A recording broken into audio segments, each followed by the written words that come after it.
¿Qué tal? Muy buenas tardes, bienvenidos un día más, una tarde más, aquí a Granada TV, al espacio vespertino de PTV Granada, en el que, como me gusta decir siempre, tratamos de entretenerles a la vez que aprendemos todos juntos y nos lo pasamos bien. Hoy tenemos un programa para arrancar semana con moda y con reportajes, donde vamos a conocer alguna que otra cosilla, todo esto de esa facultad. Arrancamos ya, hablando de moda, hablando de estilo. María Francés, ¿qué tal? Muy buenas tardes. ¿Qué tal? Buenas tardes.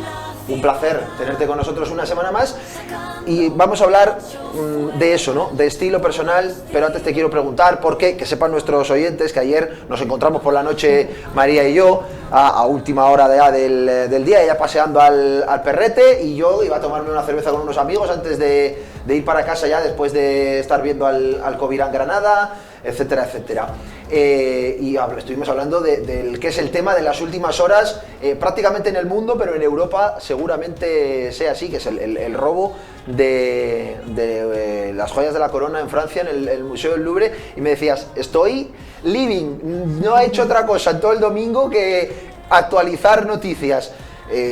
Impresionante, de verdad, María. Yo de verdad que cuando lo vi, la verdad que me enteré tarde, me enteré ya por la noche y viendo una noticia en el bar sin audio. Yo estaba viendo nada más que los titulares de televisión y digo, ¿cómo que han robado en el Louvre? Sí, que han robado en el Louvre. Claro, yo no era consciente de la gravedad de lo que habían robado hasta esta mañana, que me he puesto ya a mirarlo bien. Digo, es que han robado, como si roban en la Torre de Londres en las joyas de la corona británica, pero en este caso, en el Louvre, las de la francesa. No, es que me resulta tan inverosímil.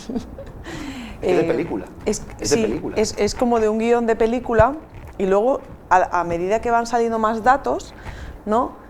Esta mañana me decían unos alumnos, es que claro, es lo normal, porque ¿quién se va a pensar que van a entrar a robar? ¿Cómo van a ver extraño que alguien... Hombre, hacer en una vitrina con una radial, una... no sé. Sí. No hay coberturas en las salas.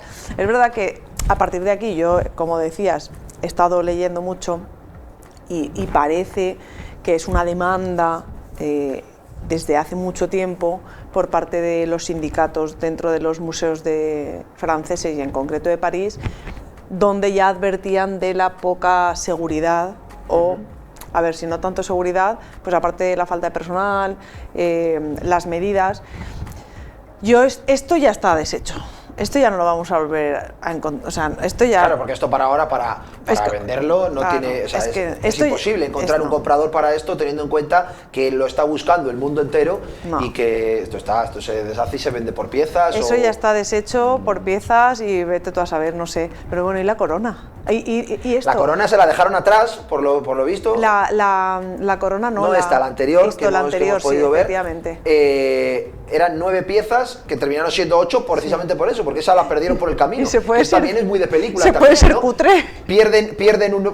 Yo lo que he visto un poco, no he investigado a fondo el modus operandi, sí la importancia de las joyas que se han llevado. Y llegaron en una camioneta con una escala mecánica. Dos motos, bajaron, dejaron allí la camioneta tirada y se fueron los 4 en 2 motos. Y dices, ¿cómo puede ser, no?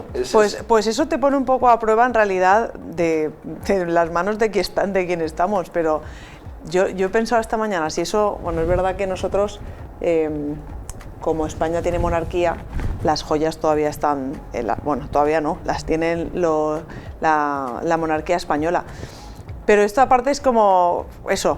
El hecho de que Francia ya no tenga monarquía, a mí las cosas que, bueno, las cosas que me llaman la atención también y que quizá tengo ahí un punto bucólico, romántico, es que hayan sido de Eugenia Montijo, ¿no? Y no sé, la verdad que es una pena, pero esto claramente ya no sabemos dónde está, o sea, ni va a volver y lo que sí que habría que pensar un poco es pues qué está pasando, ¿no? Porque yo me acuerdo la primera vez que fui al Louvre, que era muy joven, yo me quedé prendada con esto en la sala de Napoleón, fue la que más me gustó y ahí como que desarrollé una curiosidad por la vida de Napoleón y aparte de todo lo que él llevaba cuando viajaba, ¿no? Para que no le envenenaran, tal, pues esto fue como que son las dos cosas que tenía yo del Louvre que como que siempre lo recuerdo, ¿no? Y la verdad que me da pena porque si yo te decía ayer que estaba en shock era por pensar cómo se puede dar lugar a este tipo de cosas. O sea, ¿cómo puede ser que...? Estamos en octubre de 2025, no le doy a Netflix más de un año para sacar una serie imagínate, o mínimo un documental. Mínimo un documental. Igual una serie tarda más porque hay que guionizarla, encontrar actores, grabar, etc. Pero documental no llega a enero de 2027 sin que saquen uno. He leído que no eran amateurs, pero no eran tan experimentados como podrían ser porque no se llevaron lo mejor.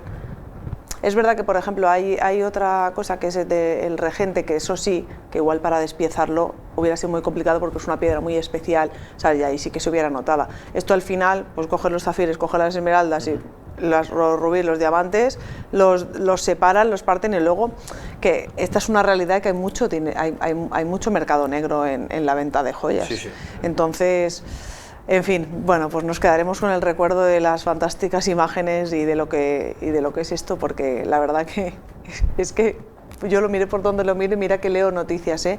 Y ahora leo de la ministra francesa de Cultura, que al principio tal, luego ya apareció llorando, que era un... Y claro, cuando se dice un valor incalculable... Es que, claro, es incalculable. Es que es incalculable de verdad. Yo me imagino esto pasa en España y vamos, somos los primeros que echaríamos piedras contra nuestro propio tejado. Esto solo pasa en España, qué vergüenza, no sé qué, pero pasa en Francia y nos llama la atención casi más que criticar el sistema de seguridad, simplemente el hecho de que haya pasado, ¿no? Ya. Pero si pasa en España, los propios españoles estaríamos diciendo qué vergüenza, así está el país, así no sé qué, pero es que tampoco, o sea, sí depende evidentemente de la seguridad, más si dices como acabas de decir, que no eran súper profesionales, pero tampoco eran amateurs, es decir, claro, que de lo que había se podían haber llevado algunas cosas mejores, pero bueno, al final no sé cuántas vitrinas agujerearon pero creo que el debate está en eso, en cómo ha podido pasar esto, porque esto es de Ocean's 11, esto es de una película, que ni en la ficción más, no sé, que nos podamos imaginar puede pasar esto. Yo sobre todo leyendo hoy así un poco por encima, 7 minutos, digo, 7 minutos no hubo nadie que se diera cuenta, no hay una cámara, es que en realidad 7 minutos es muy poco tiempo. Es que 7 minutos es poco tiempo, pero ni el ruido de la radial en el cristal y el cristal... Una cámara que les vea y dé una alerta, no sé... Eso quiere decir o que las cámaras están desactivadas, por supuesto que no hay nadie en sala controlando, porque sí, no sé, también era temprano. En fin, es que como que se juntaron porque a las 10 menos cuarto ya estaban cerrando el Louvre. O sea que tuvo que ser, no sé, 9:30, si a las 10 menos cuarto cerraron porque ya se habían dado cuenta, no sé, es todo como muy de escopeta nacional, no me digas. Sí. Desde luego que es eso. Pero que esto se quedará como una anécdota porque ya no se va a recuperar. Sí, volviendo un poco a lo que te decía antes, si esto ocurre en España, haríamos una película de comedia. Sí, ahora, como os ha pasado en Francia, se hará una película súper lujosa de los sofisticados que eran los ladrones. Sí, etcétera, seguramente, etcétera. El modus operandi. Aquí hubiera sido de escopeta nacional o de Berlanga, en plan. Sí, totalmente. Yo esta mañana lo pensaba y yo digo, si eso pasa en España, ¿qué hubiera hecho Pedro Sánchez? No sé lo que hubiera hecho, porque claro, al final ¿a quién le echas la culpa? Si el gobierno francés dice, vale, ha sido de la vigilancia del Louvre, los sindicatos llevan un montón de tiempo diciendo que falta vigilancia, que falta personal, que las piezas están muy al aire. Pero esto al gobierno de Macron le va a hacer un poco de daño, ¿eh? Sí. Porque al final... Por eso, porque sobre todo son los propios franceses los que ven su... Eso es. No sé si dignidad, pero sí un poco sí, la identidad la también, que claro. Da el país hacia el exterior. Y de hecho... no es el primer robo en museos franceses, ha habido unos cuantos en estos meses. O sea, es decir, que para más Inri tenían... Pero yo creo que es que a nadie se le ocurre que vayan a robar eso, ¿sabes? Es que en el Louvre, además, que es como decir Pero en realidad, si lo piensas, claro, no van a robar un cuadro. Es mejor que roben estas cosas que lo tienen más... ¿Sabes? O sea, si tú piensas que te van a robar o que hay alguien que tiene que robarte, mejor esto que un cuadro. No sé, a lo mejor... como que le pondría más atención a este tipo de cosas más pequeñas que a lo mejor a un cuadro gigante que sí que es más complicado sacarlo. Sí. No sé. Eso es lo que digo, es como en el Louvre, es como robar en el Museo del Prado, en el caso de España, o en la National Gallery en el caso de Inglaterra, o no sé, en el caso de Italia sería los museos vaticanos o algo así, ¿no? Por poner unos ejemplos. O lo que decías, las joyas de la corona inglesa. Imagínate. Sí. Eso en la Torre de Londres, que es donde están, creo que es donde están las joyas de la corona británica, no sé, me parece bueno, seguiremos alucinante. Sorprendiéndonos con este tema, porque ya te digo que eso ya no existe. Sí.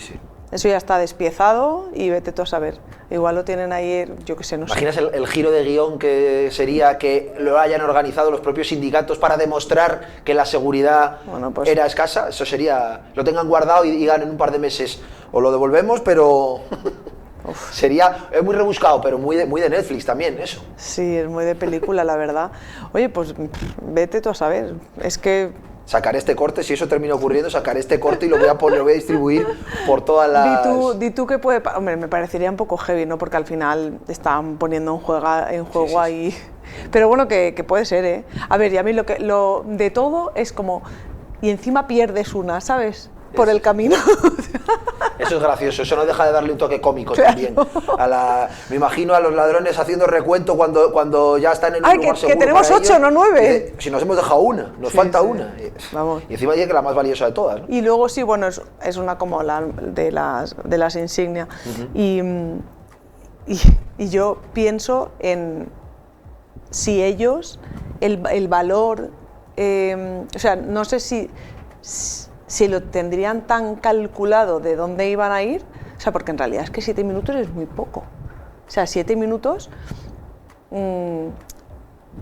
sí, no sé, irían a tiro hecho, pero pobrecillos que se le dejaran la corona, ¿no? Ahí en medio. Sí, la verdad. Pensando desde el punto de vista de ellos, casi dan hasta ternura, ¿no? Pero un poco de lástima de decir, anda, pobrecillos, y encima organizas lo que organizas y te vas a dejar... Y la pierden por el camino, en fin, bueno. Ya está. Cerramos. ¿Qué de cosas nos faltan por ver? Sí, desde luego, sí, han pasado 36 horas o poco más, o sea que... Queda mucho por saber y cuando llegue el documental de Netflix... lo que te iba a decir, pues ya nos enteraremos. Las huellas, o sea, no sé, estaban encapuchados, tendrían guantes, pero a la hora de... ¿Tú no crees que hay, cuando ya lo tienen todo, que pueden perder un poco, pues como relajarse, y el hecho de que se les cayera, no sé si a lo mejor la investigación está yendo por ahí para ver si... Pero es que ha pasado mucho tiempo, es que ha pasado un día y medio. No ha pasado nada, por eso. Para que los vuelvan. Bueno, queda mucho que saber y además estas noticias luego llegan a cuentagotas porque es todo secreto, las investigaciones, etcétera, etcétera, hasta que no se decida algo mucho más, pues hasta que no esté algo ya con pruebas y todo, la policía no va a hacer... No va a sobre todo porque tiene el punto de mira de todo el mundo. Es que todo el mundo está mirando a eso. Sí. Bueno, van a tener que ser pobres franceses. Muy prudentes. Ahí los franceses con sus cosas. Cerramos el capítulo Joyas del Louvre y abrimos el de moda y estilo. Te quiero preguntar un poco qué es el estilo. Vamos a empezar por ahí, porque considero que es un concepto muy amplio y difícil de acotar, por lo menos para mí, que no soy experto en moda, estilo, etcétera, en imagen personal. ¿Qué es el estilo y qué diferencias hay entre estilo y moda? Porque no es lo mismo, claro. Mira, el estilo es la forma más auténtica y estratégica que tenemos de mostrarnos. Quiere decir, el estilo personal es lo que tenemos dentro, ¿vale? ¿Y por qué te dije el otro día de hablar de este tema? Porque entiendo que, si bien es complicado que la gente entienda que trabajar su imagen a veces es una inversión en la que no lo ven, ¿no?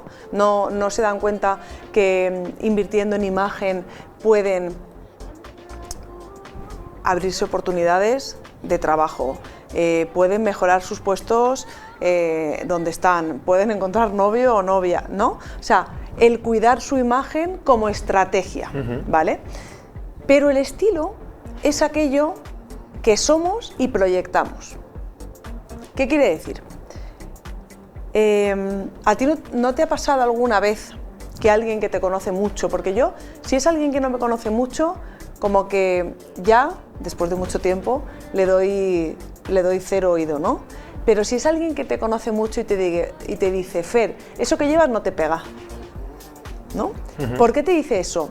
Porque cada persona está muy asociada a lo que tiene dentro, ¿no? A eso que se expresa desde dentro. Es como la expresión de la identidad, ¿vale? Entonces, para conocer el estilo personal, nosotros, los consultores de imagen, hacemos un test de personalidad. ¿Qué quiere decir eso? Que, otra cosa, el estilo puede cambiar a lo largo de los años. Quiere decir, se hace un poco contextual. Si tú ahora mismo estás trabajando en una televisión local, vas a hacer partidos de no sé qué, hace 5 años estabas en la facultad. Quiere decir, a lo mejor te podías... Ojalá hubiese estado en la facultad hace 5 años. María, muchas gracias por quitarme unos cuantos años de encima. Bueno, 10. Y podías estar haciendo otro tipo de actividad, ¿no? ¿Qué pasa, por ejemplo, en mi caso, que yo hace justo 10 años que hoy he ido a renovarme el DNI y he visto mi carita de hace 10 años, que era mi última legislatura en el ayuntamiento, y todo lo que ha llovido, madre mía, en estos últimos 10 años. Pero el tipo de trabajo también condiciona un poco. Quiere decir que esa expresión que tenemos de dentro y que proyectamos hacia afuera puede cambiar con el tiempo. Sí. ¿Por qué yo en las estrategias que hago de imagen, para mí el estilo personal es lo más importante? Porque tú puedes tener una colorimetría, que a ti no te la hemos hecho, por cierto, aunque con el pelo cambiado de color, no sé... Me lo voy a quitar de enseguida ya, o sea, ¿sí? que si quieres cuando me lo quite lo hacemos. Venga, vale. El color cambia un poco cómo nos vemos, ¿no? Si somos de una estación o somos de otra, y puede cambiar, combinar un poco según lo que nos pongamos y lo que proyectamos, ¿no? La morfología, que es cuál es nuestro cuerpo, también pues puede cambiar si engordamos, si adelgazamos, sí. Pero el estilo personal para mí siempre permanece. Quiere decir, hay prendas que por mucha moda que sean, sí, hay personas que no le van porque no es su estilo. Por ejemplo, hay 7 estilos universales, ¿vale? Y uno de ellos, te hablo rápido, es el creativo o el dramático. Y en ese estilo, el estampado de leopardo tiene mucha personalidad y aparece, ¿no? O sea, es un estampado que tú podrías llevar. Ahora bien, te lo voy a unir con la moda. Sí. En muchas estaciones el estilo de leopardo se lleva.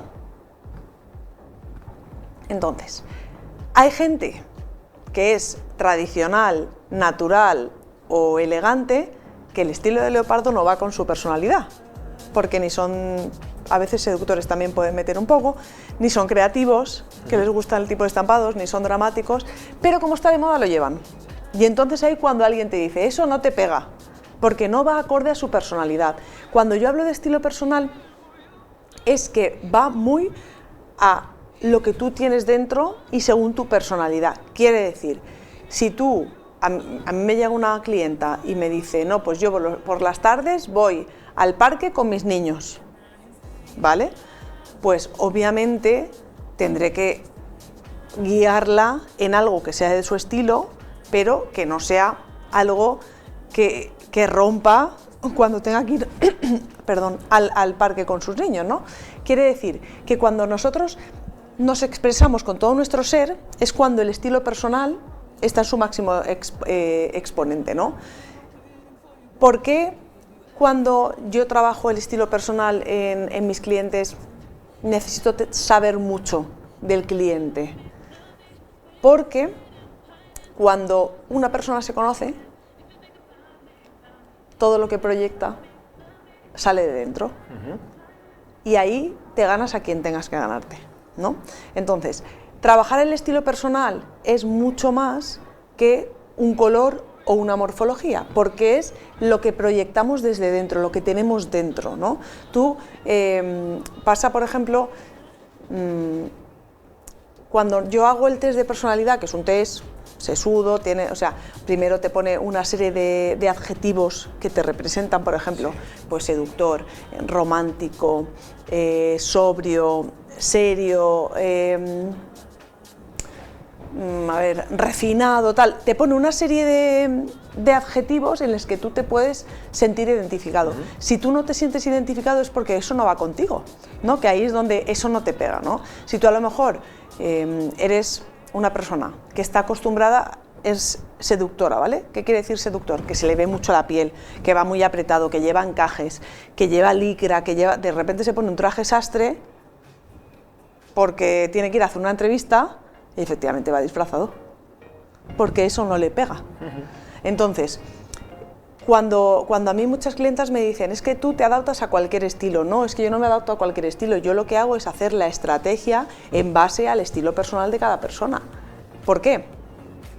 Porque si no se conoce, si no sabe lo que quiere proyectar y no sabe qué es lo que dice cada estilo, es muy complicado que pueda proyectar desde afuera. Mira, te hago un ejemplo, por ejemplo, estas dos chicas, ¿no? Podríamos hablar de un estilo natural. Entonces, un estilo natural, ¿qué es lo que proyecta? La palabra clave que proyecta el estilo natural es la palabra calma, ¿vale? Entonces, la rubia con el abrigo beige podría proyectar eso, o sea, colores más claros, también depende un poco de eso. O sea, de qué es lo que a ti te gusta. ¿A ti te gustan los colores más claros o los colores más oscuros? ¿Sabes? Todo depende, porque hay gente que le encanta el negro. Pero le encanta el negro ¿por qué? Porque se esconde con el negro, porque es el más fácil para combinar y así no tiene que calentarse la cabeza, ¿sabes?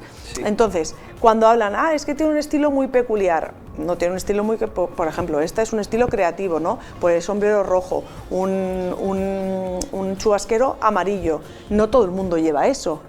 Solo si tienes una personalidad bien reconocida, en la que tú sepas qué es lo que quieres proyectar, lo vas a poder poner, ¿no? De hecho, no todo el mundo defiende la misma ropa, pero no defienden la misma ropa porque no va con ellas. Y por eso están esos 7 estilos universales. Mira, Fernando, los 7 estilos universales los definió Alice Parsons. Es verdad que son 7 estilos muy generales, ¿vale? Con el tiempo, todo lo que yo te hablo, mira, estas dos chicas son creativas, por ejemplo, porque de repente un pendiente súper gigante, vestida de rojo, que es un color block muy dramático, la chica. Luego esta con el pendiente más pequeño, la boina, la camisa, el cuadro. O sea, todo tiene una definición, pero no todo el mundo puede defenderlo. Claro. Entonces, Alice Parsons, que fue la que definió los 7 estilos universales, los clasificó en 3, ¿vale? La primera parte serían los estilos base, que es natural, elegante y tradicional, que las palabras que vienen las palabras claves, ¿no? Por ejemplo, el natural, la palabra calma, cómodo, calma es romántico, el elegante es calidad y el tradicional es atemporalidad. ¿Por qué se define así? Porque al final tú eres tradicional y te gustan las prendas básicas, que te duren, entonces la palabra que se cambia es el atemporal. Si tú en septiembre vas a Zara, a Mango y a cualquier tienda, todo es atemporal.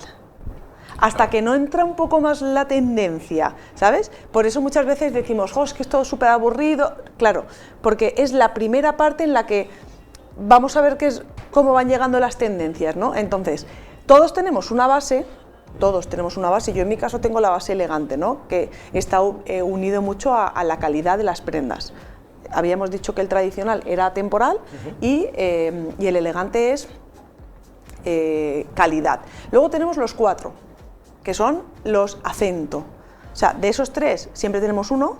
A ver, si es gente que es muy plana, ¿no? O sea, o que no le gusta llamar la atención, tal, a lo mejor tiene un natural tradicional, por ejemplo, un natural elegante. Y luego están los acento, que son el romántico, que la palabra calma es la palabra clave, ¿no? Sí. Porque el romántico son florecitas, chorreras. Ahora, quizá, yo sigo trabajando esos 7 estilos, pero quizá se haya quedado un poco, por ejemplo, el coquette, el boho chic entrarían un poco ahí, ¿no? Dentro de esa...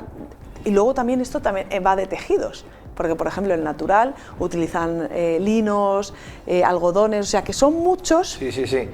Que es inabarcable prácticamente la cantidad de matices que hay dentro de cada... Efectivamente, y eso es lo que te va construyendo cómo tú desde dentro proyectas hacia afuera y tú lo vas definiendo, es decir, ¿a ti te gusta más la lana fría que el lino? Pues lana fría, calidad, elegante, el lino, natural. ¿Prefieres ir cómoda a trabajar o tienes que ir más adecuada? ¿Sabes? Como que en cada etapa profesional o en cada etapa personal nos adaptamos a una cosa. Luego los otros tres que faltan son el seductor, que el seductor es el que te decía, enseña piel, encajes, licra, cuero, o sea, como por ejemplo una persona que sería del estilo seductor, pues las Kardashian, por ejemplo, ¿no? O Beyoncé, que les gusta mucho enseñar piel. Y luego los otros dos serían creativo, que es la palabra clave del creativo es pensar fuera de la caja, ser distinto, sí. ¿No? Pues son cosas, no sé, te diría, por ejemplo, mis gafas, ¿no? Mis gafas son creativas, ahora a lo mejor son negras, pero le das como el toque ese distinto. Y luego el dramático, que el dramático es un estilo muy particular y muy interesante, que es, por ejemplo, un color block, ¿no? Cuando Victoria Beckham es dramática, para que te hagas una idea, sí. ¿No? Que va vestida del mismo tono, muchas veces con el color block, si no es de negro, si no es de beige, si no es de verde. Entonces, eso no todo el mundo lo lleva. De hecho, a mí, yo me acuerdo cuando era política, aparte de ser criticadísima por el tema, y eso es una cosa que he estado en unas jornadas de comunicación institucional y lo sigo viendo, que sigue estando en entredicho la política y la moda, y ojo, que son profesionales y que tienen que dar, o sea, que al final nos están representando, ¿no? Sí, sí, sí. Que no es ninguna frivolidad, pero bueno. Al final eso sigue estando ahí y está en el ambiente, pero el hecho de que tú cuides tu imagen, ¿no?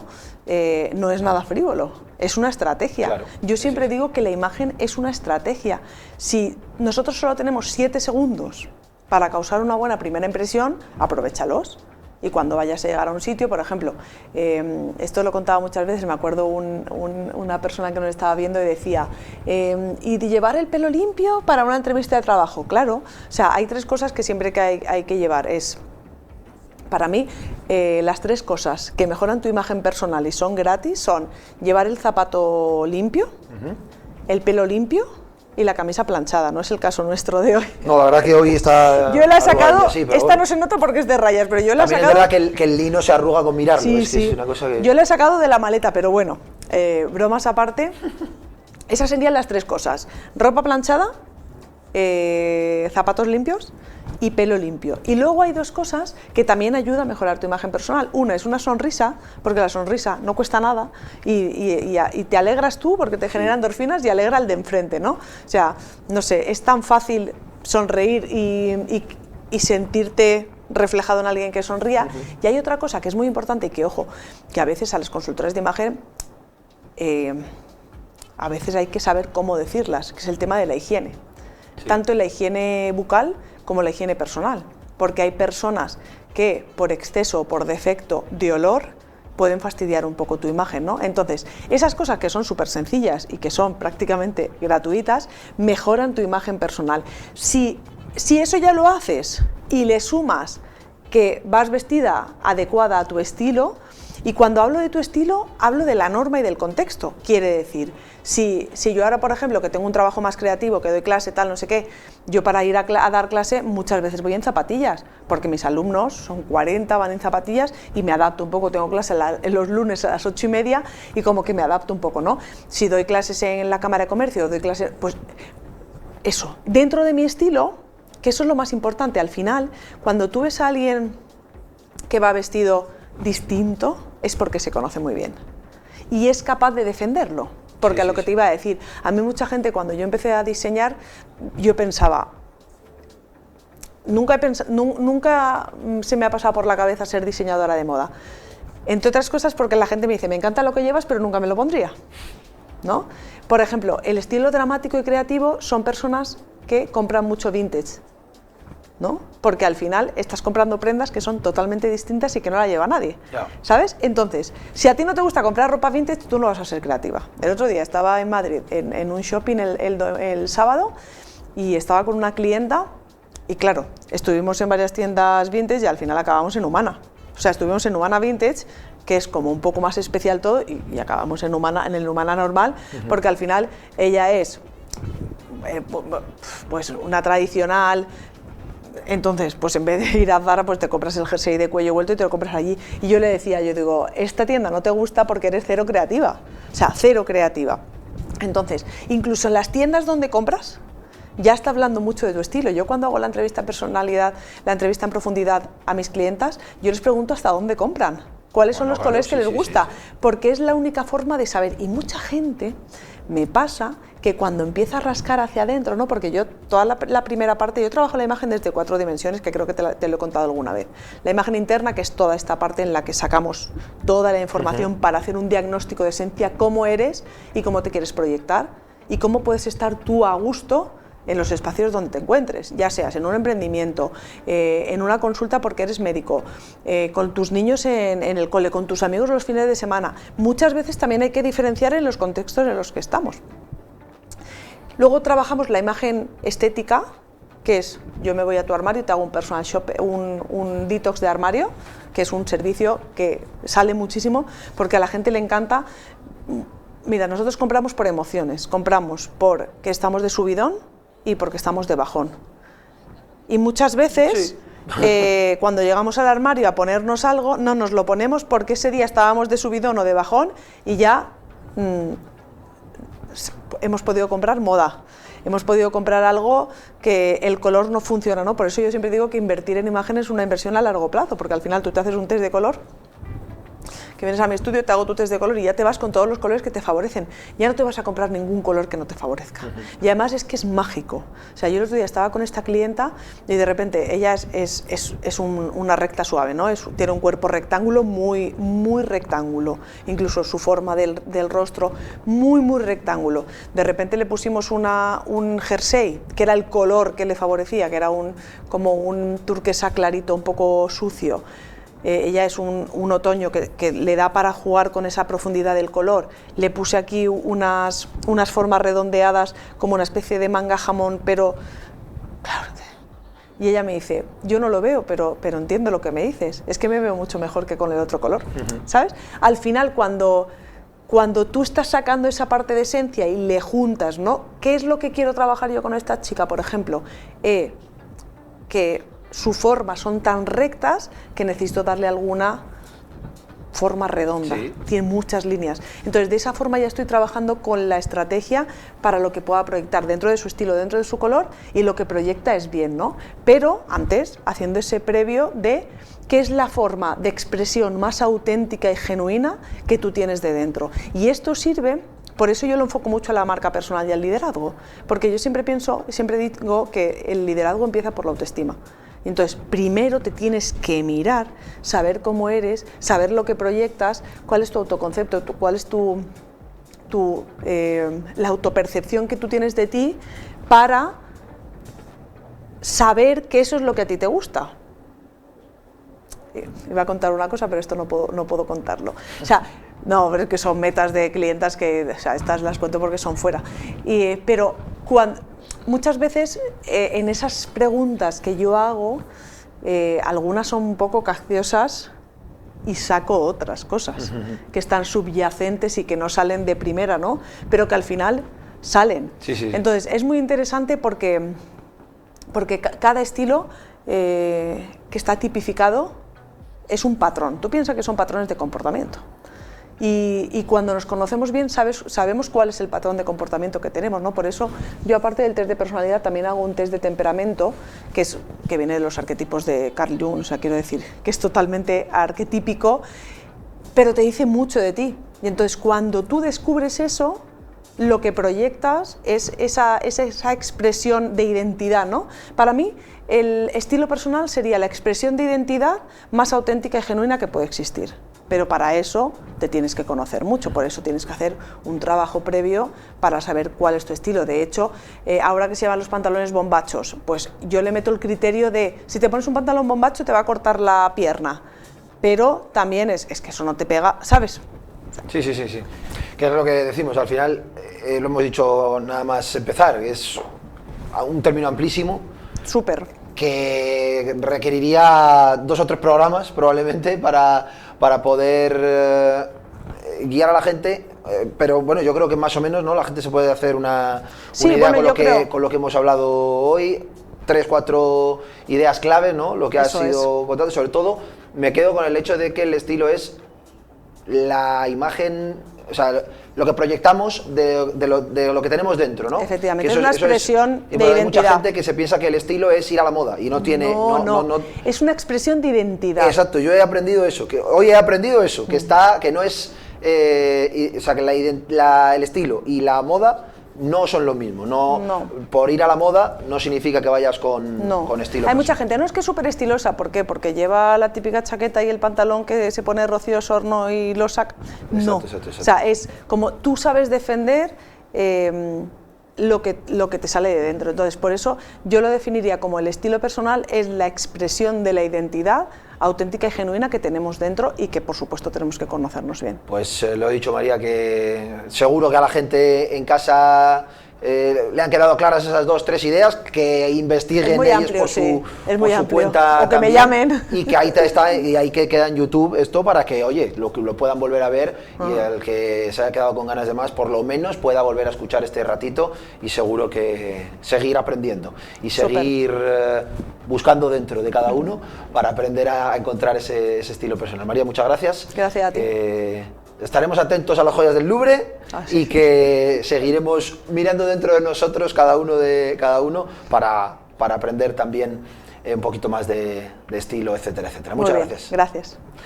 Y nosotros vamos a repartir suerte un día más aquí con las urnas de la suerte, valga la redundancia, con los amigos de PTV Telecom que siguen repartiendo esas mochilas tan chulas para irse de viaje.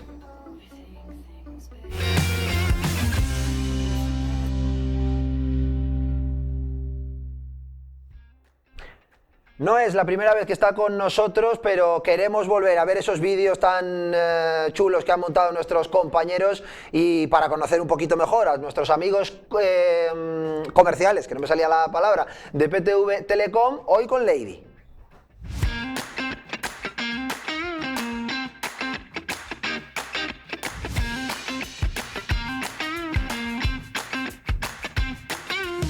¿Sigues viajando con la mochila del instituto? Pues nada, rellena una encuesta para que participes en el sorteo de esta bella mochila y el próximo viaje sea con estilo. Mi nombre es Lady y estoy en la calle Gonzalo Gallas y esta es nuestra urna de la suerte.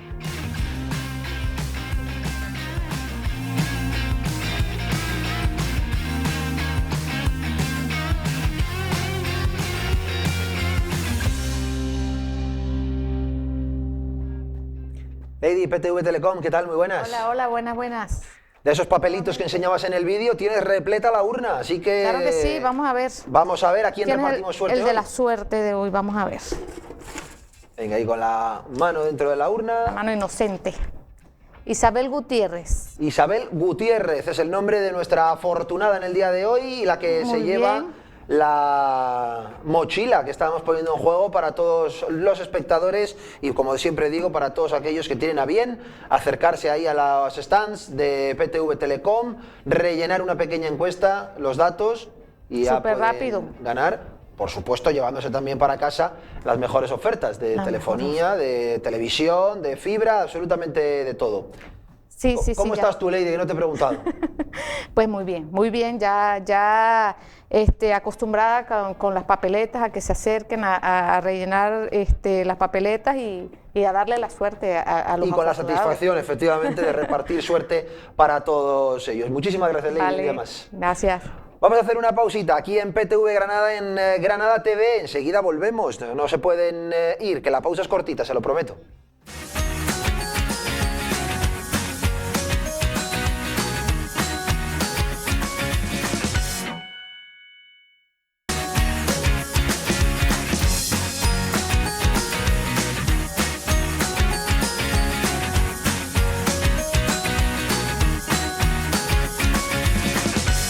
Arrancamos hablando de cine relacionado con el teatro, relacionado con Granada, porque lo contábamos al inicio de este mes de octubre, se estrenaba una nueva versión de La casa de Bernarda Alba, una versión, creo, y que me corrijan sus protagonistas si me equivoco, ahora mismo los saludo, un tanto especial, porque no es solo la historia de La casa de Bernarda Alba, sino cómo Federico García Lorca se inspiró para escribir esa maravillosa obra de teatro. Chelo Araque, ¿qué tal? Muy buenas tardes, bienvenida. Buenas tardes.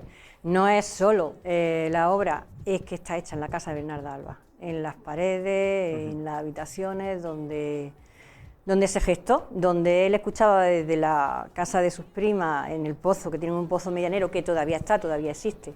Él escuchaba las conversaciones y ahí fue donde se inspiró, ¿no? Y donde escribió la obra. Y es en la misma casa donde vivió Frasquita, que es como se llamaba Bernarda Alba. Sí, ¿no? Es la historia de cómo se inspira Federico García Lorca para escribir esa obra, y además está rodada, está grabada, está filmada en los propios escenarios que vieron pasar por allí al gran poeta, ¿no? Incluso en la casa de Federico. Sí, por eso. También Es que partiendo de esa base, ya tiene mucho ganado la película, ¿no? Es así.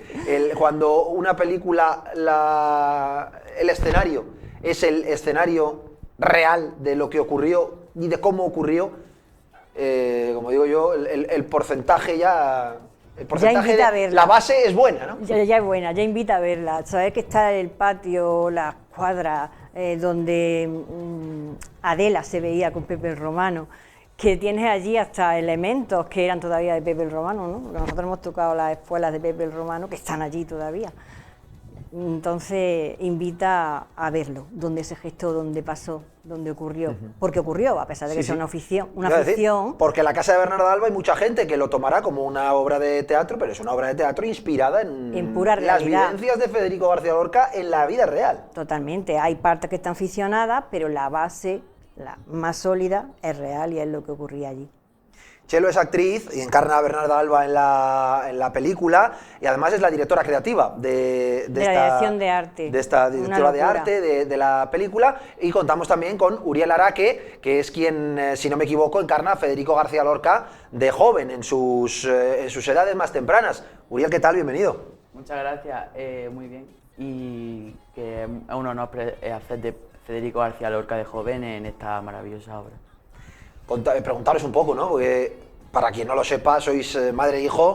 Entiendo que es, aparte de lo especial que es la obra, tiene que ser muy especial también para vosotros haber trabajado juntos. Sobre todo para ti, que después de ya muchos años de experiencia has tenido la oportunidad de compartir con tu hijo como debutante, ¿no? A mí me pilló por sorpresa, además todo el mundo pensará que obviamente que lo introduje yo, y fue al contrario. A mí Marta Cora Castro, que es la directora, me dijo: oye, Chelo, ¿qué te parece si metemos a tu hijo como adolescente, como Federico adolescente? Y yo dije: yo a mi hijo lo adoro, lo quiero, me encanta, pero yo no sé si te has fijado que es rubio con los ojos azules.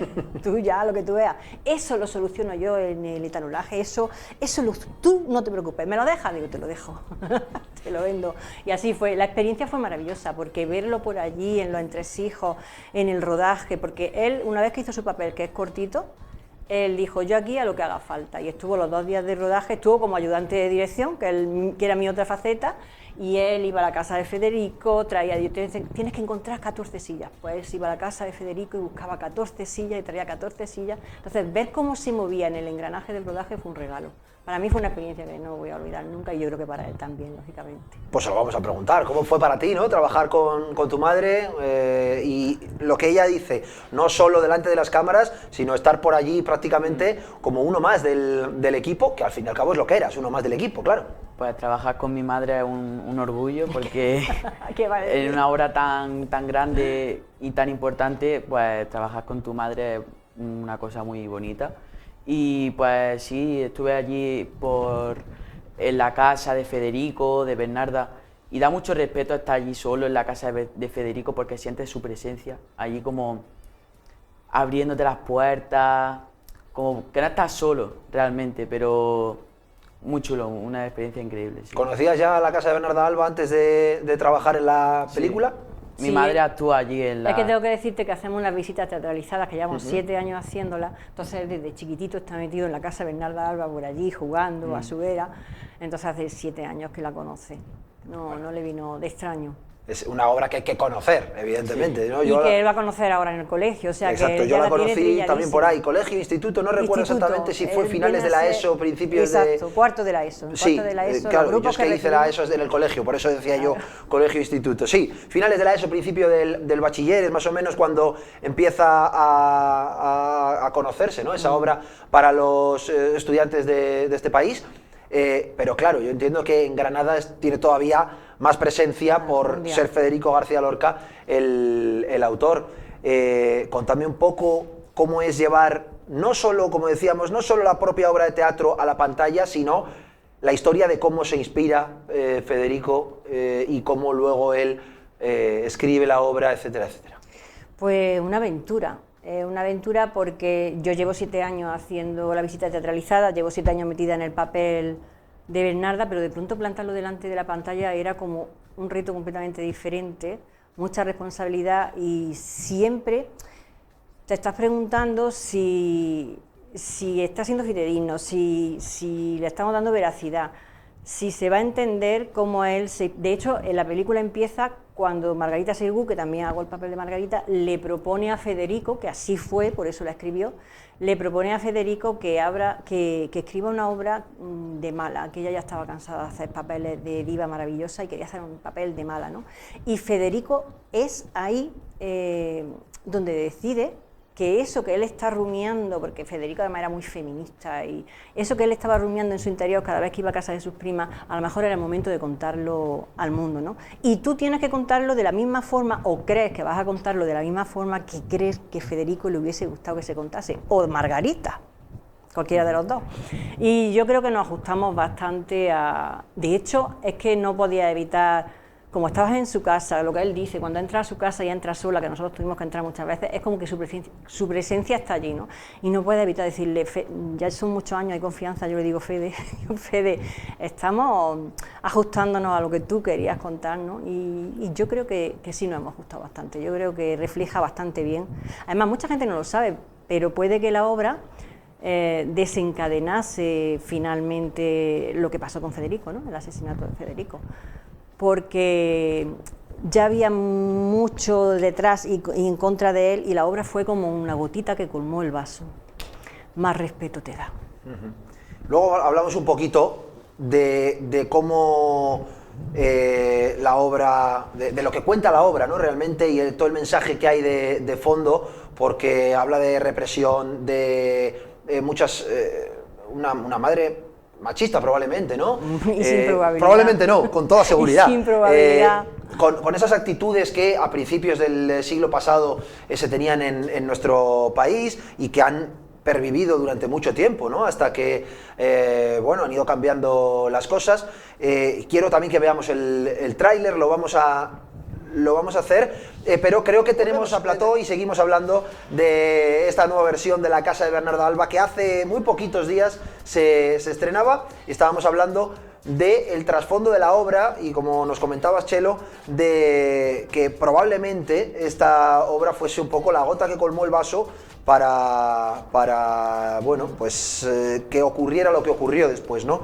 Con Federico. Por eso es importante, yo creo también, que siga viva, ¿no? Esta obra, que no se olvide, que siga... Pero además es que lamentablemente no se puede olvidar porque sigue demasiado vigente, no hace falta nada más que ver a Vito para entender que sigue demasiado vigente, que la vulnerabilidad de una mujer sigue siendo demasiado alta, solo hay que ver los telediarios, y sigue muy vigente. Probablemente no, con toda certeza Bernarda no era más que una víctima más de su momento sociocultural y del patriarcado. Pero bueno, el reflejo de la época que se vivía. Ahora es difícil entender algo tan extremo, ¿no? Pero por parte de una madre es difícil entender algo tan llevado al extremo, pero en algunos puntos, en algunas cosas puede haber cosas que recuerden incluso, ¿no?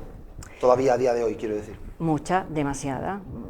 Ella misma coartaba todas las libertades de sus hijas, que no hijos, que aquí en la obra no se habla de ellos, pero los tenía, y coartaba todas las libertades. Yo tengo la firme teoría de que si era tan implacable, tan feroz, llevando a último término lo que ella quería representar como la más alta moral encarnada, ¿no? es porque ella ya había sido antes una Adela, ya había sido antes su hija, ya había estado enamorada, ya sabe la fuerza del amor, del deseo, de la carne, a dónde te puede llevar, y de ahí lo implacable que era con ellas, ¿no? Y de ahí que la enterrase en vida, siendo su madre. Él se quedó muy sorprendido en una de las escenas porque, claro, aunque lo lea, aunque lo estudie, pero no está familiarizado con ese trato de una madre hacia su hijo, ¿no? Y se quedaba muy impactado, decía, pero ¿de verdad una madre puede ser así? Sí, una madre sí tiene que estar sujeta a determinadas normas, determinada moral, determinadas costumbres, y quiere ser la más moralista de todos, pues tiene que estar sujeta y al extremo. Y eso fue lo que hizo Bernarda. Y lamentablemente, hoy sigue estando vigente, no se nos va a olvidar, ojalá se nos olvidase Bernarda, ojalá apareciese algo de, uff, madre mía, ¿tú te acuerdas de esa obra? Qué tremendidad, ojalá se nos olvidase, pero es que está muy vigente, lamentablemente. Sí, o por lo menos, aunque no se olvide la obra como tal, que se vea el argumento, ¿no? y lo que ocurre en ella como algo tan pasado de moda, o tan, no de moda, sino tan pasado de tiempo, tan antiguo, que llame la atención, aunque sea por eso, ¿no? Ojalá que llegue ese momento. La calidad literaria de la obra es enorme, ya no solo por su vigencia, sino porque que se recuerde solo por eso, por la calidad literaria de la obra y no por la vigencia en los temas. Uriel, te quiero preguntar cómo ha sido debutar como actor para ti y de una forma, como decía tu madre, tan improvisada. Pues fue, como te has dicho, muy improvisada. De repente llego un día y me dice, tienes que actuar. Este día, este fin de semana vamos a tener que actuar, así que prepáratelo, no sé qué, no sé cuánto. Y pues yo fui con todas las ganas del mundo, aunque tuviera muy pocas escenas y no tuviera que decir nada, pero yo fui con todas las ganas del mundo a ayudar, a poner de mi parte y que la película saliera bien, que es como ha salido. Seguro que sí. ¿Les parece si le echamos un vistacito al tráiler? Hemos visto ya algunas imágenes, pero en silencio. Vamos a darle volumen ahí al tráiler y vamos a ver, oye, pues un pequeño adelanto de esa historia de La casa de Bernarda Alba que se ha estrenado hace bien poquito. Venga.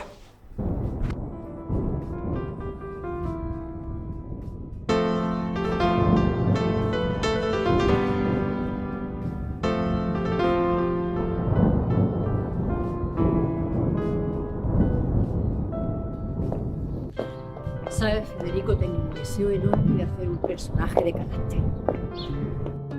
Padre nuestro, que está en los cielos. ¿Queréis saber cuál de vosotras lo tiene? ¿Alguna? ¿Qué otra cosa no yo? Desde luego. Sí, no broma. Esto no ha gustado. Corona y tu Santa María. Amén. Requiem eterna dona et dona. ¡El triunfo! ¡Ladrona! ¡Deshonra de nuestra casa! ¡Déjala! ¡De la vergüenza! ¡Son todos los vecinos! Importante eso último que ponía ahí, ¿verdad? Rodada íntegramente en la casa de Bernarda Alba y en la casa de Federico García Lorca. Contábamos antes lo importante que es para el producto final, para que el espectador cuando vea la película le note más velocidad, le note un aura especial a la película, ahora que está tan de moda la palabra aura, pero entiendo que para vosotros los actores también tiene que ser súper especial, ¿no? A la hora de meteros en el papel, a la hora de pisar los suelos que Federico pisó, los suelos que Bernarda Alba pisó, todo eso tiene que ser para vosotros un aliciente más también. Mira, eso es que es un privilegio, un lujo, pero además a veces hasta te atrapa. Y después salía hasta de papel. Yo, donde nos maquillaban a nosotros, arriba están todavía en las paredes las anotaciones que el padre de Federico hacía de los cálculos, de las semillas, de los dineros de entonces, y están todavía las anotaciones. Entonces, el ver las anotaciones del padre de Federico allí era como trasladarte a aquellos momentos. El estar en la casa cuando está vacía, ese que es el patio de Federico, que al lado está el gallinero, pasear por allí, te tenías que concentrar mucho. Cuando tú estás haciendo un papel, normalmente te tienes que concentrar en el papel, pero es que todo el tiempo te tienes que concentrar porque estás abstraída pensando en que ese es el pozo de Federico, en que él estuvo allí, en que él pisaba allí, en que él pensó allí, él se dolió allí, él se emocionaba allí, él se inspiró allí. Entonces dice, es que estoy donde él lo creó, es que está todo el germen aquí. Y eso te atrapa muchas veces, la casa en sí. La casa de Bernarda tiene una impronta que cuesta a veces digerir. Te juro que nosotras que llevamos 7 años actuando, cuando entramos a la casa se corta un poquito el estado de ánimo que tú llevas, cambia totalmente una vez que atraviesas la puerta. Hay mucha energía, yo creo, allí todavía acumulada. No te hablo ni de fantasmas, ni de fenómenos paranormales, ni nada parecido, pero sí hay una energía que carga mucho la casa y que ayudó también a hacer los papeles. Esa escena que hay ahí del patio, cuando ya han descubierto a Adela y cuando ya van a por ella todas las hermanas, las criadas, Bernarda, es en el patio donde pasó de verdad.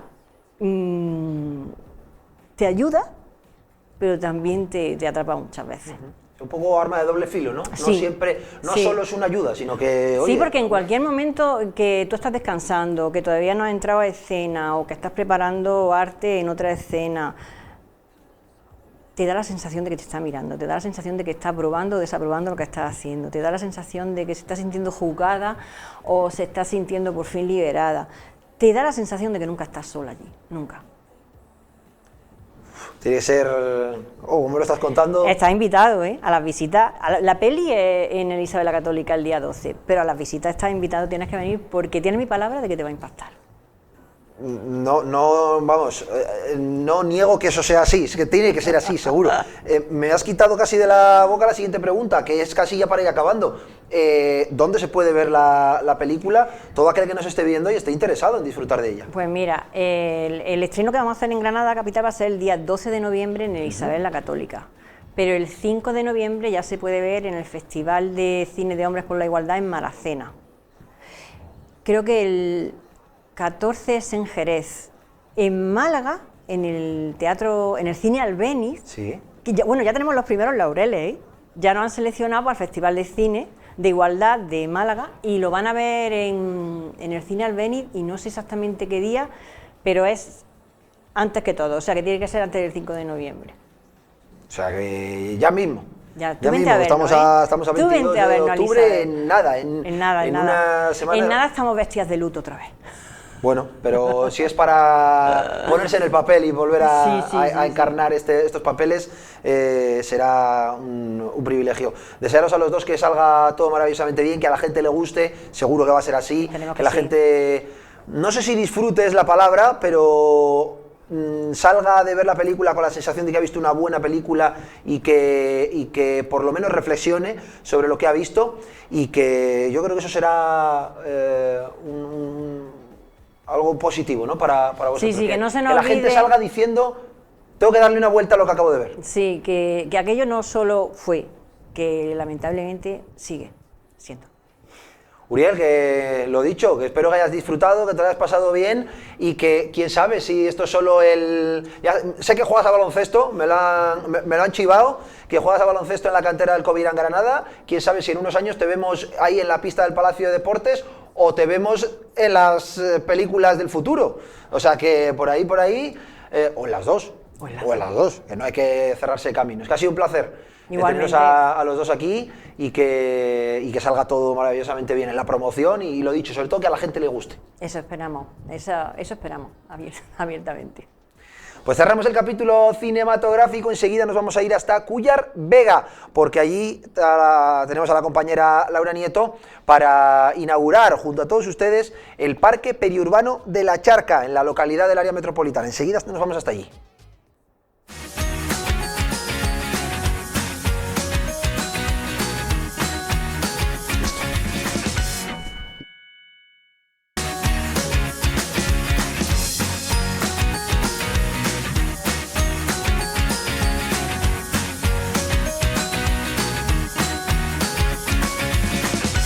Ni uno, ni dos, ni tres, sino 4 los carteles que indican la entrada en la zona de bajas emisiones.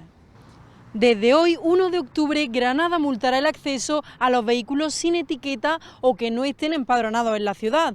Esta medida busca reducir la contaminación y mejorar la calidad del aire, limitando el paso de los vehículos más contaminantes. Así que hoy salimos a la calle a preguntar a los granadinos qué les parece esta nueva normativa.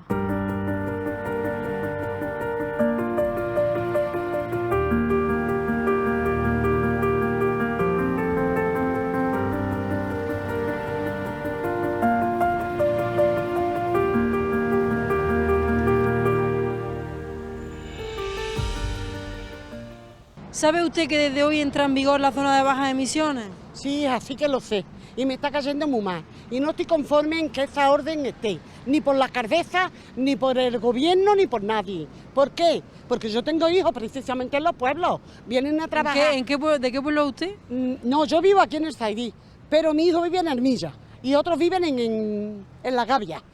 Vamos a ver, no hay derecho a que ellos no puedan venir, que mi hijo trabaja en el Arbaicí, en un restaurante que hay. Él tiene que circular. ¿Por qué no puede salir a Granada a su trabajo? Porque el coche tiene 20 años. ¿Por qué? ¿Tienen que hacerle pagar más después de tantos impuestos como se están pagando al ayuntamiento? No es normal. Yo no lo veo normal, como madre y como persona del pueblo. No veo normal que esas cosas se las hagan a las personas. A las familias pobres nos están ahogando hasta aquí. No tenemos ya para nada, ya se están pasando.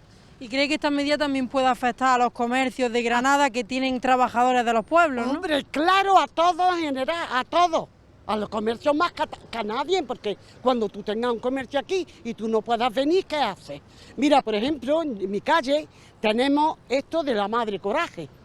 Un despacho de la Madre Coraje para que lleves todas las cosas que tú no puedes tener en tu casa o que no te hagan falta para ayudar a otras personas. ¿Qué pasa? Que esa mujer vive en La Gavia. No puede venir con su coche hasta aquí, que ella atiende esa tienda que es voluntaria. Entonces no puede venir aquí. ¿Por qué? Tiene que depender de un autobús, que ahora cuando cierra la tienda ya no hay autobús para La Gavia y no se puede ir. Tiene que venir con los niños al colegio y no puedes traerlos. ¿Por qué? No puede ser eso. Tienen que poner otras normas para el comerciante, para los usuarios y para todo el mundo. Eso no está bien que lo hagan. Veo que usted no tiene la etiqueta medioambiental puesta. Me imagino que está su coche empadronado en Granada. Sí, totalmente de siempre, y por eso me han dicho que yo no la necesito, que puedo pasar por donde quiera. Y aparte tengo discapacidad, también tengo un poco ese error. ¿Y qué le parece que haya entrado en vigor la normativa de la zona de bajas emisiones? Pues me parece fatal, porque todos tenemos derecho a pasar por todos los sitios y no nos pongan excusas baratas. Que eso es una tontería que han sacado a ellos para llenarse los bolsillos. Porque no compramos coche, porque no nos movemos, y me parece absurdo. Todos somos justos y tenemos que pasar por todos lados. Me parece injustísimo. ¿Considera que va a ser un impedimento, por ejemplo, para que vengan a la capital la gente del área metropolitana?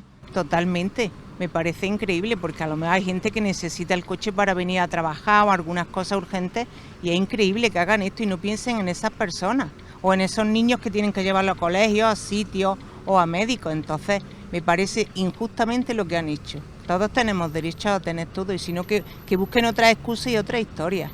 Por lo menos la de los coches no. Independientemente de eso que me comenta, ¿cree usted que esta medida va a servir para reducir la contaminación y mejorar la calidad del aire, ya que Granada es una de las ciudades que peor calidad de aire tiene? Creo que no, perdona, porque en eso es una excusa barata que nos ponen y una historia, porque contaminados llevamos ya muchos años, incluso en lo que comemos, así que no nos vendan una moto rota, que no.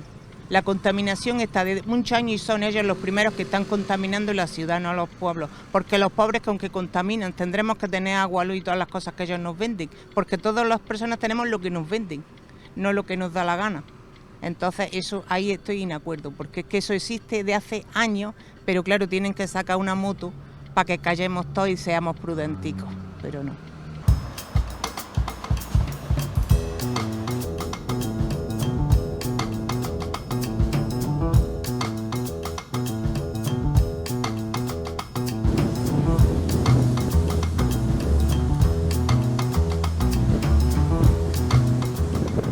Fíjense qué casualidad, qué chico más previsor, que justamente pues le ha pillado hoy día 1 de octubre que no se ha comprado la etiqueta medioambiental y está justamente aquí en el límite de Neptuno para no entrar a la ciudad, ¿no? Exactamente, no he entrado porque no tengo tampoco la pegatina. Con la pegatina B puedo entrar, pero no la he sacado todavía. Y de aquí para adelante pues ya no puedo entrar. Entonces me he quedado aquí. A tu vehículo le pertenece la letra B, ¿no?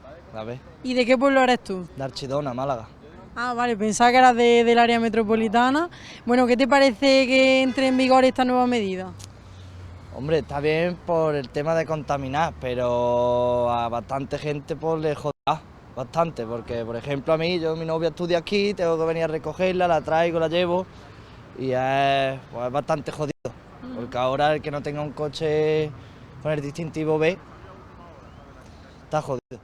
Entonces, ¿crees que esta medida, pese a ser un poquito incómoda para algunos usuarios, va a favorecer que se reduzca la contaminación y se mejore la calidad del aire? Hombre, eso sí, se va a reducir lo que es la contaminación, pero para alguna gente que no tenga los coches, como por ejemplo que tenga coches antiguos, pues le va a joder. Me parece que hay gente que no se puede costear el tener un coche nuevo, con etiqueta medioambiental. A término personal, ¿tú eres de qué pueblo? De Guaveja. ¿Y a ti te afecta en tu coche o no? A mí no, porque tengo un coche más modernillo, de 2019, y no me afecta. Pero sí sé de gente que tiene coches más viejos y no puede entrar aquí al centro. Yo pienso que se han equivocado, porque hay autobuses que contaminan doblemente que los coches normales. ¿Y te parece que a los comercios, por ejemplo, a los trabajadores que sean de los pueblos, que tengan que venir a trabajar a un comercio aquí en Granada, cómo les va a afectar esto? Porque ya no pueden venir en su coche personal, tendría que coger algún medio de transporte público que llegue al centro. Y en el caso de Guaveja, por ejemplo, si alguien trabaja en la hostelería aquí en Granada, me imagino que el horario de autobuses será muy limitado, ¿no? Pues sí, tenemos una línea que hay varias horas, hay a todas las horas, pero tendrían que habituarse al horario de autobús. No podrían salir media hora antes o 40 minutos antes, tendrían que coger un autobús una hora antes. Bueno, pues como conductor de Uber, ¿qué le parece la implementación de esta nueva medida de la zona de bajas emisiones? Pues yo creo que esto pues va a favorecer al transporte público, porque si la gente no puede menearse por el centro de la ciudad con el coche, pues cogerá nuestro servicio.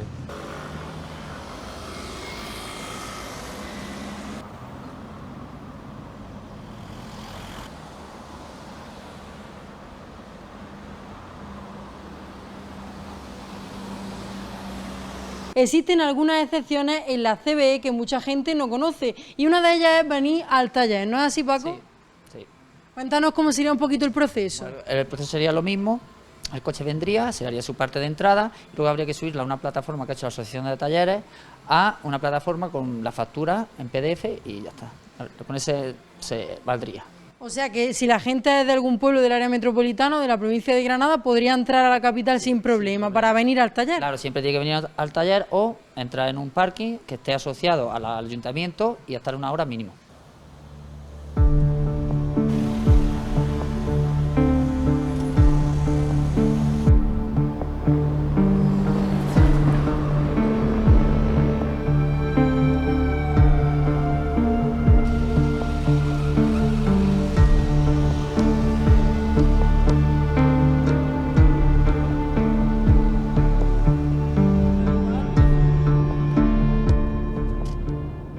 Usted es de Jaén, pero también, ¿qué le parece esta normativa de Granada? Esto es un sacatinero. ¿Por qué? ¿Por qué? Porque si eres que está matriculado el coche en Granada o está empadronado en Granada, pues te sacan las pegatinas y puedes circular. Si no está empadronado en Granada y el coche no lo tiene matriculado en Granada, pues resulta que no te autorizan la pegatina y no puedes circular. Al margen de que el coche tenga más años de la cuenta, que sea más viejo, que sea después del 2006 la matriculación. ¿Pero le parece a usted que esta medida va a servir para mejorar la contaminación, la calidad del aire? No, por supuesto que no, porque si el coche que esté matriculado en Granada y el dueño esté empadronado en Granada puede circular sin ningún problema, pues la contaminación está ahí. Lo que dan es mucho la lata para los que somos de fuera y el coche no está empadronado, así de fácil.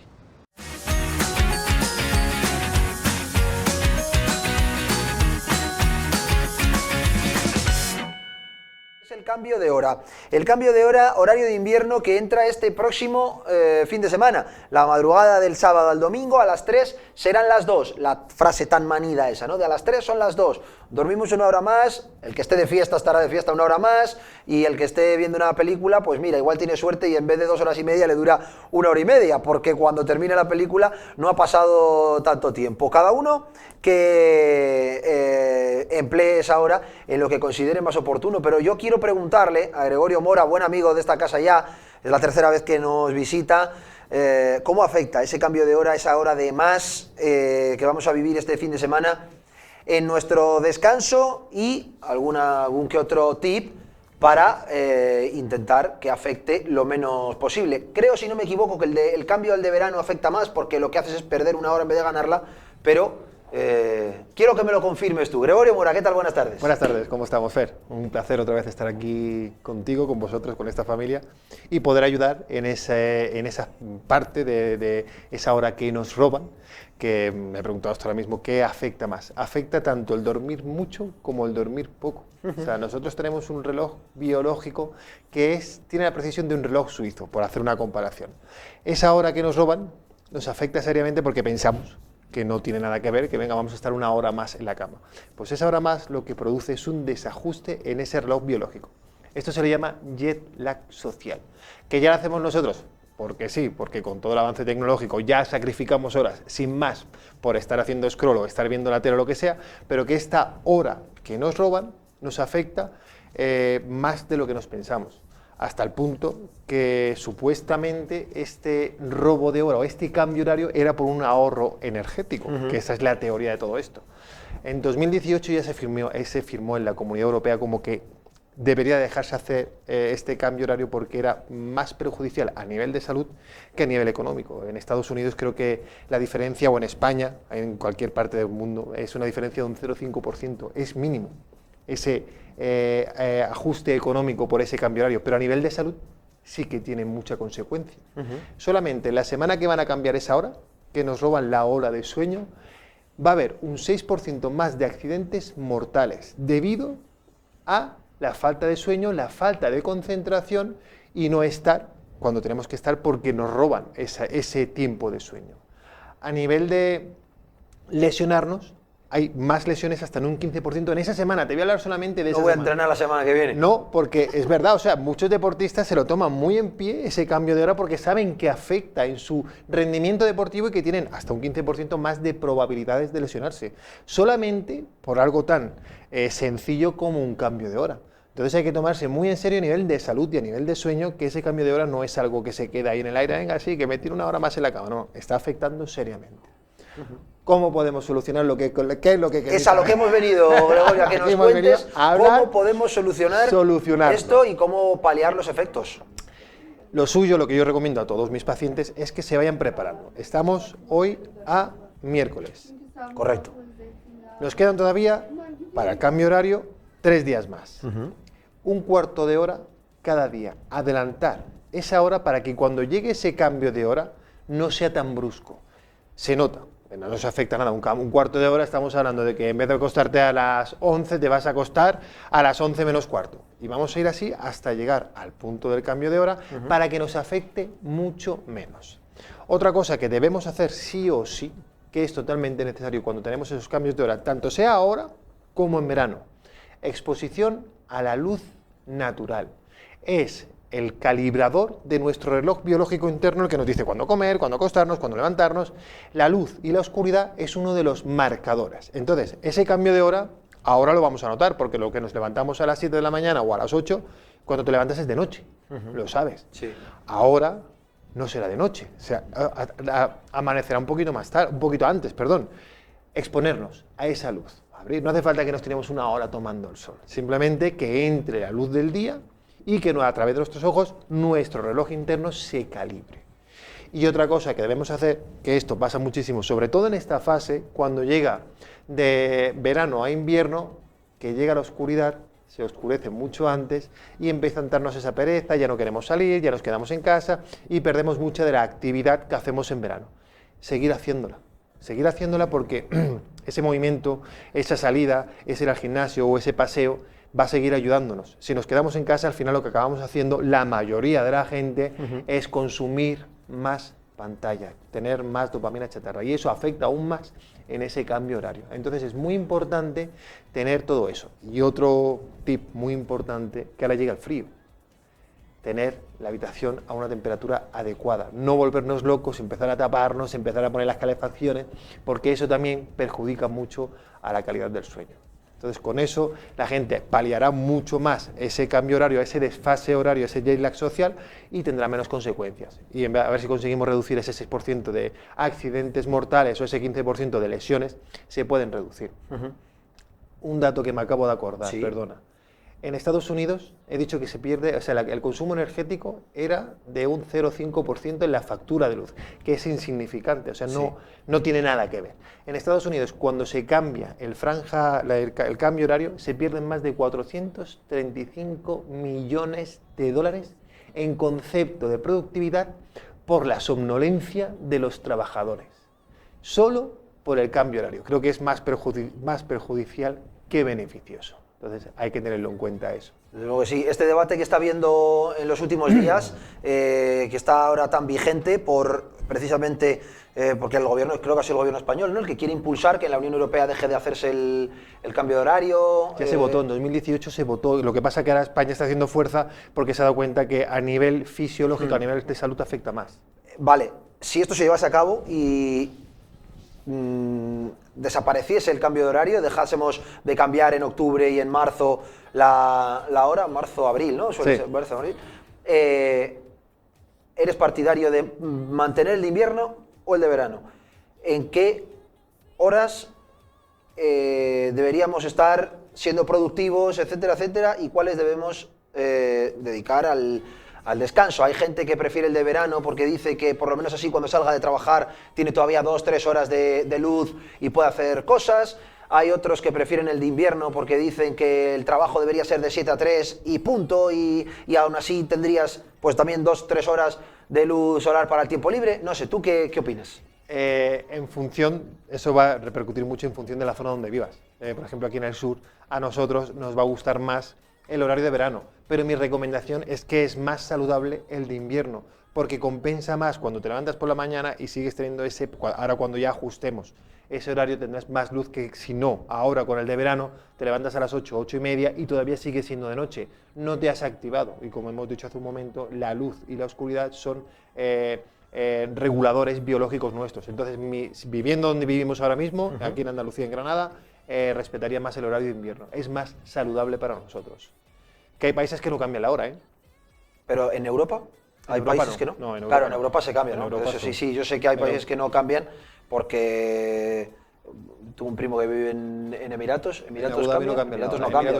Hay partes del año que son 3 horas de diferencia y otras que son 2. Que son 2, correcto. O 3 y 4, no, 3 y 2. No, 2 y 3. 2 y 3, dependiendo del año. Yo tengo un familiar, es un primo, que vive allí en Abu Dhabi por trabajo, hace ya bastantes años, y yo me acuerdo que hay veces que le escribes a las 10 de la noche o 9 aquí y te contesta porque allí son las 11 como mucho, pero como eso cuando son 2 de diferencia, cuando son 3, le escribo y ya sé que hasta el día siguiente olvídate. No me va a contestar. Por eso sé que hay países que no cambian la hora. Entonces, si dependiese de ti, no cambiaríamos y nos quedaríamos en el de invierno. El invierno, que al final, cuando acaba el día en verano, todavía te quedan horas y disfrutas más de la mañana. O sea, tienes más tiempo de luz por la mañana, que al final consiste en respetar ese ciclo de luz y oscuridad, que somos seres diurnos y necesitamos esos relojes para que regulen todos nuestros mecanismos que tenemos. Y luego el tema del horario laboral,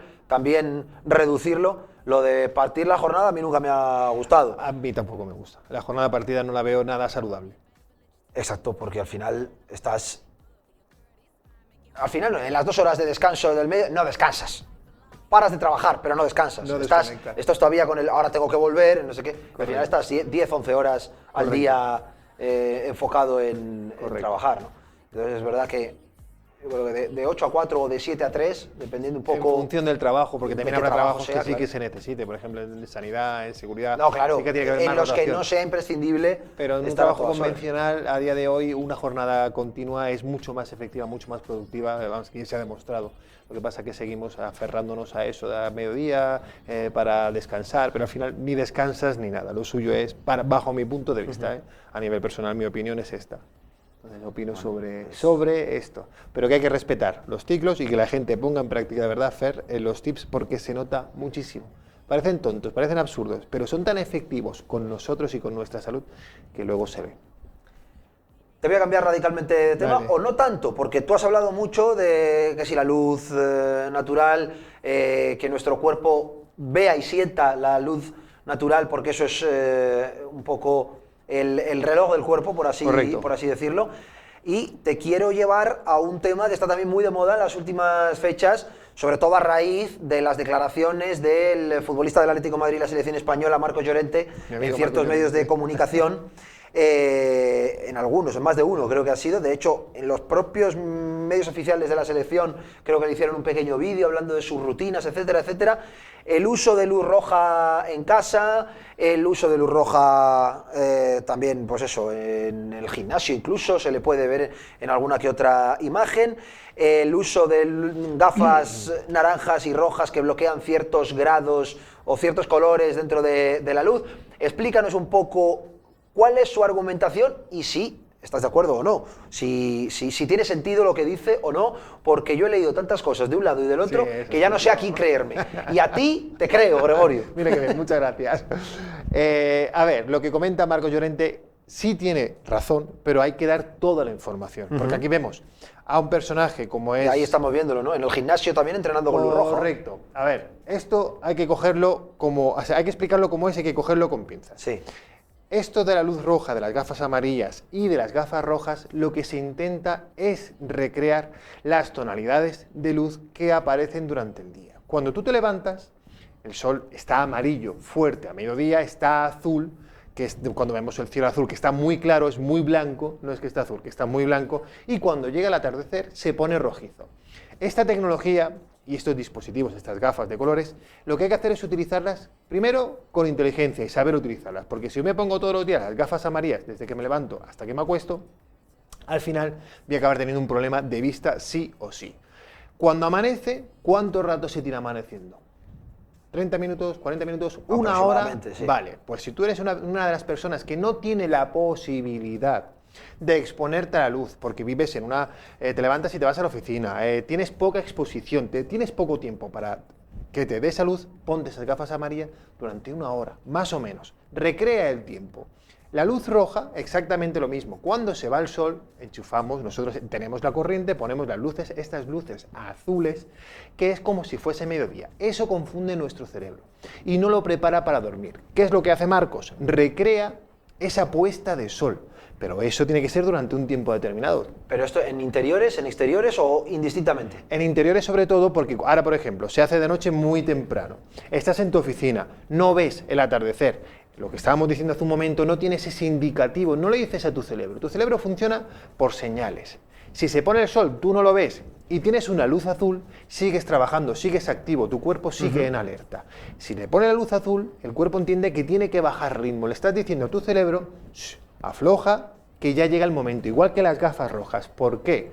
Porque si estás expuesto mucho tiempo a la luz blanca y no ves ese atardecer, lo que te hace las gafas rojas es que le dice a tu cerebro que está poniéndose el cielo rojizo y que empezamos a bajar ritmo, que tenemos que relajarnos, que tenemos que prepararnos para entrar en el sueño. Sí.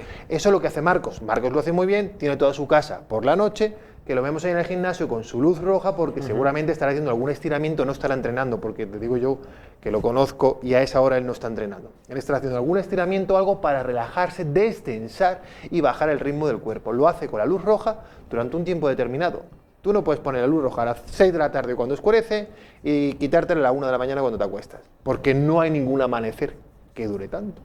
Entonces hay que saber utilizarlo con estrategia, como hace la naturaleza. Media hora, 40 minutos como mucho. Una hora máximo. Antes de meterte en la cama. Lo que no tiene sentido es ponértelo tampoco a las 8 de la tarde, media hora, y luego seguir con luz normal en casa. Correcto. Puede ser dentro de tus ejercicios o de tu terapia o de tu rutina de acostarte, puedes utilizarlo y funciona muy bien. Vale, también otra pregunta que me surge a raíz de esto es, o una cosa o la otra, ¿no? O las gafas rojas o la luz roja. Claro, las dos cosas a la vez tampoco tiene mucho sentido, ¿no? No hace falta todo a la vez. Hay que saber, son herramientas. Como herramientas hay que saber utilizarlas. Y son como tratamientos para tener una mejor calidad de sueño. Él tiene muy claro que el sueño para él es fundamental. Aparte de toda su dieta paleo, todo su cuidado, para él el sueño es un pilar fundamental. Entonces lo cuida mucho, lo quiere mucho su sueño. Entonces hace todo lo posible por inducir, porque al final, quieras que no, pues todos tenemos un ritmo de vida, estamos expuestos a las pantallas, a la tecnología, a sitios cerrados con luz blanca. Él lo que hace es recrear esa puesta de sol. Cuando sale el sol, pues esa claridad con las gafas amarillas. Y si, por ejemplo, es una persona que trabaja mucho, que no se habla, y se dice así porque sí, que trabaja mucho delante de un monitor, gafas que inhiban la luz azul, que ya existen. Esas sí se pueden poner durante el día. Claro, sobre todo. O sea, las 8 horas de la jornada laboral. Por supuesto, es un filtro para que no tengas toda esa exposición a la luz azul. Ahora te quiero preguntar, dale, lo que pueden costar unas gafas así. Pues depende de la marca, pero no suelen ser económicas. Pero cualquier gafa normal, también hay que decirle a la gente que las gafas amarillas no es que lleven como antiguamente en el colegio, que nos hacían recortar y nos hacíamos las gafas con un celofán. Que tienen una serie de filtros específicos, que miren bien, que va a ver si en vez de ayudar va a ser contraproducente, igual que las rojas, igual que las luces rojas. Que miren, que no compren un LED que se ponga rojo, porque al final no crea esa luz que verdaderamente, eso tiene unos hercios de luz, no me sale el nombre porque nunca me sale, el haz de luz, ¿no? Sí, los haces. Los haces de luz, pues tiene que tener con esos graduación que tiene que tener, que no vale cualquier luz roja tampoco, que compras un LED de Amazon, por decir algo, no te va a hacer el mismo efecto. Ahora ya, cuando en vez de con un especialista del sueño me junte con un dermatólogo, le preguntaré si tiene también sentido lo que hace de tomar el sol sin protectores y todo eso, que también ha hecho gala de ello también. En muchas ocasiones. Tiene su base científica también hasta cierto punto, por el tema de los productos que le echan a... Claro, por eso. Pero no a todos. Es que no a todos, y también dependerá, ¿no? Lo que no puedes hacer es tomar 6 horas el sol sin protector. Hay que generalizar, correcto. Claro, cosa de 15-20 minutos como mucho, porque yo paso 10 minutos al sol en verano sin protector y... ¿Sabes qué ejemplo pongo yo cuando me dice la gente esto?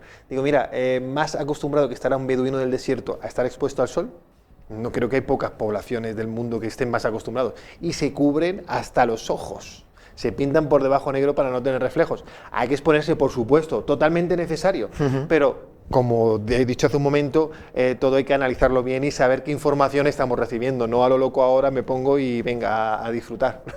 Por concluir y resumir, Gregorio, gafas amarillas o naranjas al principio del día. Correcto. 30-40 minutos, en caso de no poder ver el amanecer de forma natural, si no, no son necesarias. Bajo mi punto de vista, no.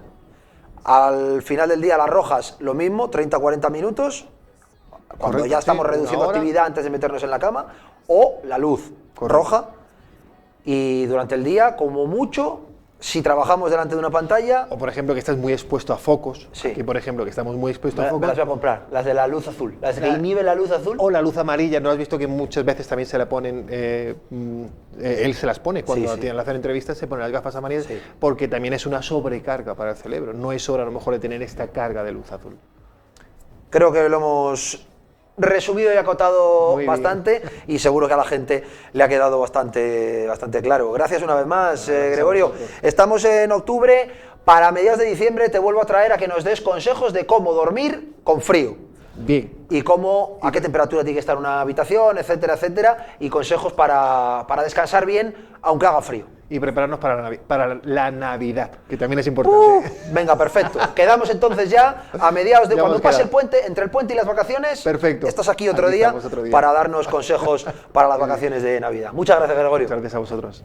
Y antes de despedirnos en el día de hoy, no quiero dejar pasar la oportunidad de agradecer a la Cruz Roja en Granada el reconocimiento que a PTV Granada ha dado en el día de hoy, a PTV Granada junto a otros muchos medios de comunicación comunicación en el contexto del Día de la Banderita que se celebra hoy y, como digo, en el centro de la ciudad en el día de hoy, pues ha agradecido la labor, y aquí pone, básicos para construir vidas, empresas que construyen esperanzas. Pues ahí lo están viendo en el Paseo del Salón. Cruz Roja ha estado acompañado hoy por más de 300 personas entre empresas, medios de comunicación, instituciones, etcétera, etcétera, y ahí ha estado también PTV Granada para recibir este reconocimiento y al mismo tiempo agradecer a la Cruz Roja de nuestro país y por supuesto a la delegación de Granada, pues toda la labor que hacen en muchos campos de nuestra sociedad en el día de hoy. Espero que hayan disfrutado del programa de este día, tanto con el cine al principio, conociendo esas nuevas instalaciones en la localidad de Cúllar Vega, y ahora con Gregorio este último ratito, pues aprendiendo a cuidarnos en lo que al descanso se refiere, con el cambio de hora inminente ya, cómo poder paliar esos efectos, y también aprendiendo esas nuevas tecnologías que nos ayudan a descansar mejor y a cuidar de nuestro descanso, que es sin duda uno de los indicativos más importantes, vamos a decir, y a los que muchas veces menos importancia se da.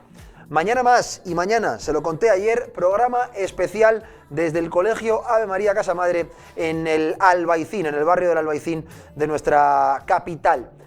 No se lo pueden perder, de 6 de la tarde a 7 y media. Cambiamos ubicación, pero mantenemos horario para ese programa especial de mañana. Que disfruten de la noche de hoy, sean felices y hasta mañana. ¡Chao!